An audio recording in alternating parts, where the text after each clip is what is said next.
Welcome back students. पिछले video में मैंने आपको एक क्वेश्चन दिया था, वो क्वेश्चन ये रहा यहाँ पे, ठीक है। एंड मैंने बोला था कि आप लोग ट्राई करना, कमेंट्स में आंसर देने की कोशिश करना। तो आपने सोचा होगा, दिमाग लगाया होगा, दो क्वेश्चंस हैं यहाँ पे। अब उन दोनों क्वेश्चंस के आंसर्स को एंड दोनों क्वेश्चंस को मैं यहाँ पे डिस्कस करने वाला हूँ, ठीक है। उस डिस्कशन को स्टार्ट करने से पहले एक और क्वेश्चन है जिसके थ्रू हम इस क्वेश्चन पे वापस आएंगे। तो उस क्वेश्चन से शुरू करते हैं, राइट। देखिए, तो ये रहा बच्चों एक सिंपल सा सवाल को मैं समझा देता हूँ। एक स्मूथ सरफेस है, ठीक है, एक स्मूथ सरफेस है। उस स्मूथ सरफेस के ऊपर हमने एक प्लेटफॉर्म रखा, ठीक है, एक प्लैंक रखा या प्लेटफॉर्म आप उसको बोल सकते हो। उसका मास है कैपिटल M, ठीक है, डायग्राम में दिख रहा होगा। उसके ऊपर मैंने एक ब्लॉक रखा है, छोटा सा ब्लॉक है, साइज़ वगैरह आप उतना काम का नहीं है। जो प्लेटफॉर्म है वो भी लॉन्ग इनफ है, ठीक है। तो इस बात का डर नहीं है कि ब्लॉक जो है नीचे गिर जाएगा या कुछ भी होगा। Long enough, sufficiently long enough. एक ब्लॉक हमने रखा स्मॉल साइज़ का, ब्लॉक को उसके ऊपर रखा है जिसका मास कितना है, स्मॉल m है, राइट। अब हम क्या करने वाले हैं कि उस स्मॉल m ब्लॉक को मैं कांस्टेंट वेलोसिटी v0 से खींच रहा हूँ, ठीक है। मैंने कुछ एक्सटर्नल फोर्स लगाया सच दैट उसकी जो वेलोसिटी है वो कितनी हो गई, कांस्टेंट वेलोसिटी v0 हो गई है, ठीक है। तो t = 0 से लेके कैपिटल T टाइम तक मैंने उस ब्लॉक को v0 कांस्टेंट वेलोसिटी से मैंने उस ब्लॉक को खींचा है। इनिशियली दोनों ब्लॉक्स रेस्ट पे थे, फिर मैंने छोटे ब्लॉक को v0 वेलोसिटी से खींचा। उसके हिसाब से क्या होगा कि दोनों ब्लॉक और प्लेटफॉर्म के बीच में, क्योंकि वो रफ है, उसका कोफिशिएंट ऑफ फ्रिक्शन म्यू के हमें दिया गया है, तो वहाँ पे स्लिपिंग होगी। क्योंकि इनिशियली प्लेटफॉर्म तो रेस्ट पे है पर ब्लॉक की वेलोसिटी v0 है, तो स्लिपिंग होगी। तो दोनों में कुछ ना कुछ फ्रिक्शनल फोर्स लगेगा। तो क्योंकि ऊपर वाला ब्लॉक है वो तो कांस्टेंट वेलोसिटी से चल रहा है, ठीक है। नीचे वाला ब्लॉक के ऊपर बस एक ही फोर्स लग रहा है, फ्रिक्शनल फोर्स हॉरिजॉन्टल डायरेक्शन में, तो वो एक्सेलरेट करना शुरू करेगा।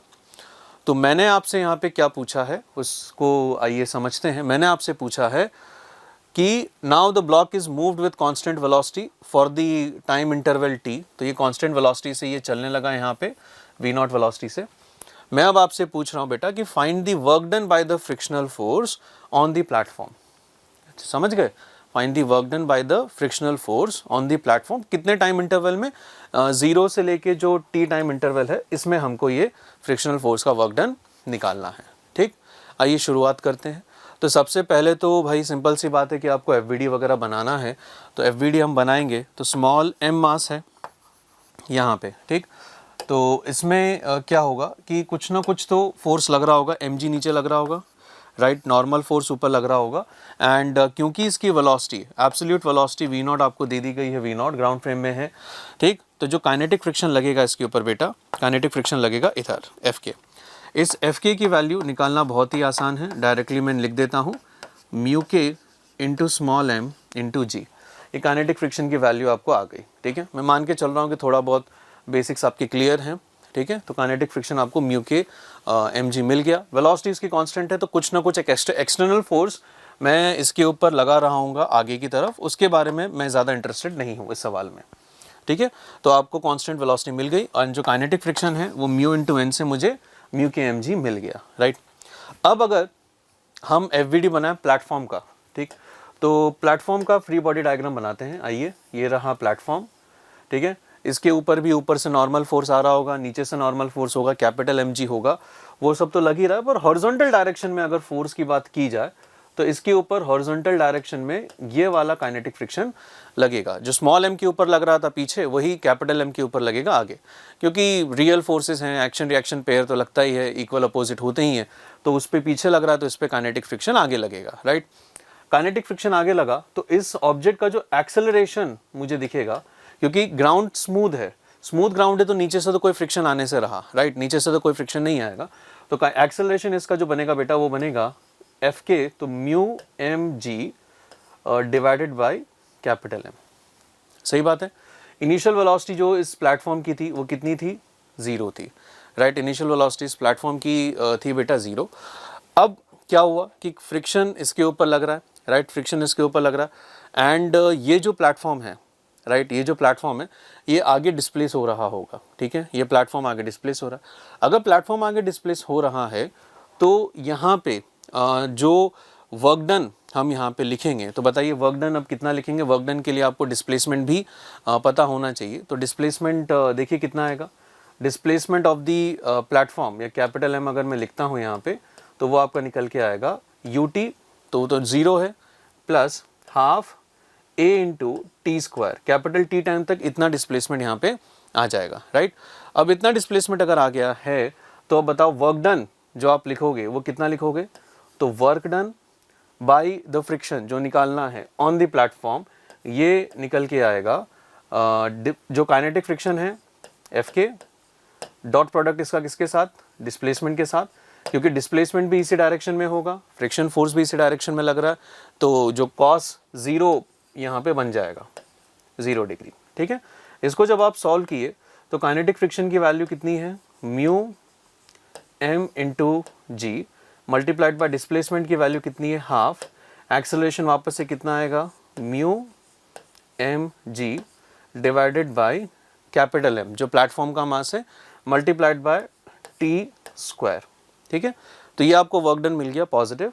इस वर्क डन को मैं एक बार फिर से यहाँ पे लिख देता हूँ। तो ये वर्क डन आपका बनेगा mu M G into T का होल स्क्वायर डिवाइडेड बाय, ठीक है, divided by 2 into capital M. ये जो मैंने वर्क डन पूछा था वो आपको यहाँ पे निकाल के दे दिया कि work done is equal to mu M G T square, ठीक है, अपॉन 2m, राइट। चलिए ठीक है। अब जैसे ही ये वर्क डन आया बच्चों, अब देखिए यहाँ पे क्या किया जा सकता है, ठीक है, यहाँ पे क्या किया जा सकता है। वर्क डन क्या था, ये वर्क डन क्या था, work done by friction on the capital M, ठीक है, ये आ गया है म्यू एम जी टी का whole square divided by 2 times capital M, right, ठीक है। चलो आ गया आंसर। अब यहाँ पे कुछ करने की कोशिश करते हैं, ठीक है। मान लो, ठीक है, लेट्स अज्यूम कि जो m है, ठीक है, जो कैपिटल M है यहाँ पे, उसकी वैल्यू को मैं कर देता हूँ इनफाइनाइट, ठीक है। ऐसे एक थॉट एक्सपेरिमेंट हमने किया कि जो प्लेटफॉर्म नीचे रखा हुआ है, जो प्लैंक नीचे रखा हुआ है, उसके मास को आप इनफाइनाइट कर दो। मास को अगर आप इनफाइनाइट करेंगे तो आप मुझे बताइएगा कि जो वर्क डन है क्या वो 0 को टेंड करेगा। बिल्कुल सही बात है। अब ऊपर म्यू की वैल्यू कुछ भी हो, स्मॉल m कुछ भी हो, कितने ही टाइम के लिए आप उसको चलाते रहिए, ठीक है, चलाते रहिए। कैपिटल M अगर इनफाइनाइट हो जाता है तो वर्क डन की जो वैल्यू यहाँ पे मिलेगी बेटा, वो वर्क डन की वैल्यू आपको कितनी टेंड कर रही होगी, 0 टेंड कर रही होगी, ठीक है जी, बिल्कुल सही बात। जैसे ही वर्क डन हमने 0 किया, जैसे ही वर्क डन को हमने 0 किया, मुझे एक बात ये समझ में आई कि यार अगर मास इनफाइनाइट है तो इसका मतलब ये मास तो चल ही नहीं रहा, ठीक है, क्योंकि मास अगर इनफाइनाइट है तो प्लैंक का एक्सेलरेशन भी 0 है और जो भी उसकी वेलोसिटी होगी वो इनिशियल वेलोसिटी मतलब 0 के ही बराबर रहेगी। उसका जो डिस्प्लेसमेंट होगा प्लैंक का वो भी कितना रहेगा, 0 ही रहेगा। तो जब ये सारी चीज़ें वहाँ पे चल रही हैं कि सब कुछ 0 ही आ रहा है, काइनेमैटिक्स के सारे पैरामीटर जब 0 आ रहे हैं, तो मैंने सोचा कि यार इस प्लैंक को, इस प्लेटफॉर्म को क्यों ना मैं ग्राउंड ही मान लूँ, क्यों ना मैं ग्राउंड ही मान लूँ। और जैसे ही मैं इसको ग्राउंड मानूंगा, मुझे ये समझ में आ गया कि फ्रिक्शन का वर्क डन ग्राउंड के ऊपर 0 आ चुका है, ठीक है, फ्रिक्शन का वर्क डन ग्राउंड के ऊपर 0 आ चुका है। और अगर ये 0 आ चुका है तो पहली ही स्लाइड में जो हमने बात की थी यहाँ पे, वो चीज़ आपको दिख जाएगी कि work done by friction on the ground कितना आना चाहिए, इसका आंसर आना चाहिए 0। और ये जो है work done by friction on the pencil पे कितना वर्क डन हुआ, तो ये आपको निकल के आएगा बेटा माइनस म्यू के एम जी, ठीक, अच्छा एम जी तो है नहीं यहाँ पे, नॉर्मल ही है, तो mu into N multiplied by 2 pi R, ठीक है भाई, 2 पाई आर, ये है आंसर। क्लियर है। तो फ्रिक्शन का वर्क डन पेंसिल पे तो कुछ और आया एंड फ्रिक्शन का वर्क डन ग्राउंड के ऊपर जो है वो कुछ और आया। अब क्या ऐसा हो सकता है? बिल्कुल हो सकता है। ठीक है, अब मैं आपको कुछ स्टेटमेंट्स बताने वाला हूं, उनको ध्यान से सुनिएगा। इंटरनल फोर्सेस जो होते हैं एक सिस्टम के अंदर, कैन दे डू वर्क? जी हाँ, internal forces can change kinetic energy of the system. Internal forces can do non zero work in the system. ठीक है, ये पॉजिटिव भी हो सकता है, नेगेटिव भी हो सकता है। अब आपका डाउट होगा सर पता कैसे चलेगा? ठीक है, तो उसके लिए कंडीशन सुनिए। If the system is rigid, ठीक है, अगर कोई सिस्टम है वो रिजिड है तो in a rigid system work done by internal forces is going to be zero. Clear है? कोई रिजिड सिस्टम अगर है तो उसके अंदर मैकेनिक्स के पॉइंट ऑफ व्यू से रिजिड सिस्टम के अंदर जो वर्क डन होगा इंटरनल फोर्सेस का वो हमेशा कितना आएगा? जीरो। अगर सिस्टम रिजिड नहीं है, अगर सिस्टम रिजिड नहीं है, ठीक है, उन केसेस के अंदर इंटरनल फोर्सेस का वर्क डन जीरो हो ये कोई ज़रूरी नहीं होता।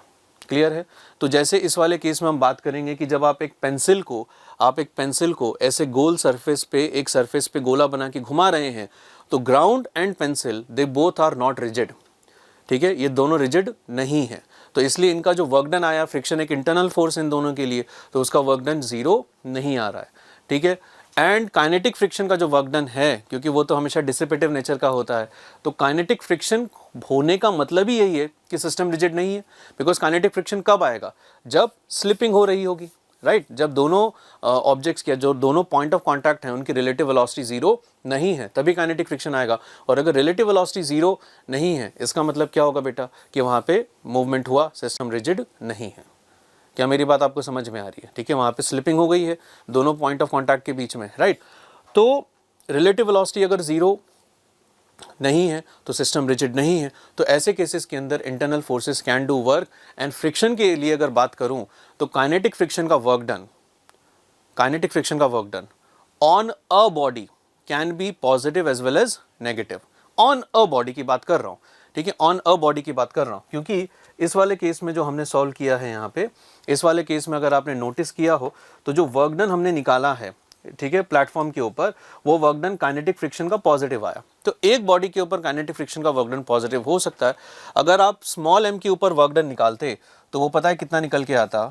म्यू के m इंटू जी, इसका डिस्प्लेसमेंट कितना है? v not into T into cos of 180 degrees, क्योंकि डिस्प्लेसमेंट इसका आगे है, फ्रिक्शन पीछे है। तो काइनेटिक फ्रिक्शन का वर्क डन एक बॉडी पे पॉजिटिव आ सकता है, दूसरी बॉडी पे नेगेटिव आ सकता है, पर ओवरऑल वर्क डन एक सिस्टम के अंदर काइनेटिक फ्रिक्शन का हमेशा कैसा होगा? नेगेटिव होगा, अगर काइनेटिक फ्रिक्शन कुछ वर्क कर रहा है तो, ठीक है, या फिर सिस्टम जो है वो नॉन रिजिड है तो। आई होप मेरी बात ये आपको समझ में आई होगी। मैं एक बार फिर से पॉइंट्स को समराइज कर देता हूँ। Internal forces can do work in a system, internal forces can change kinetic energy of the system, ठीक है, इन अ सिस्टम, मतलब दोनों का एक्शन रिएक्शन पेयर दोनों को मिला के मैं बता रहा हूँ। Third point, net work done by kinetic friction in a system is always going to be negative, always going to be negative. अगर काइनेटिक फ्रिक्शन ने वर्क किया है तो in a system work done by kinetic friction is always going to be negative. Work done by kinetic friction on a single body can be positive as well as negative. ठीक है, तो I hope आपको ये video पसंद आया होगा, समझ में आया होगा, ठीक है। एंड कमेंट्स में बताइएगा कि कितने लोगों ने सही आंसर निकाला था, प्रेडिक्शन कर लिया था, या फिर हो सकता है मुझे तो ये जो कॉन्सेप्ट है सच बताऊं तो मुझे फील नहीं हुआ। फिर मैंने कुछ पेन चलाया थोड़ी देर और मुझे यहाँ पे पता चला कि यार एक मैथमेटिकल कंडीशन लगा के, ठीक है, एक लिमिट लगा के मैंने आंसर को समझने की कोशिश की है। उसके बाद मुझे फील आया कि हाँ ये मैच कर रहा है। ठीक है, चलिए मिलते हैं, ऐसे कुछ और वीडियोस या कुछ और क्वेश्चंस में लाऊंगा जल्द ही। Thank you so much.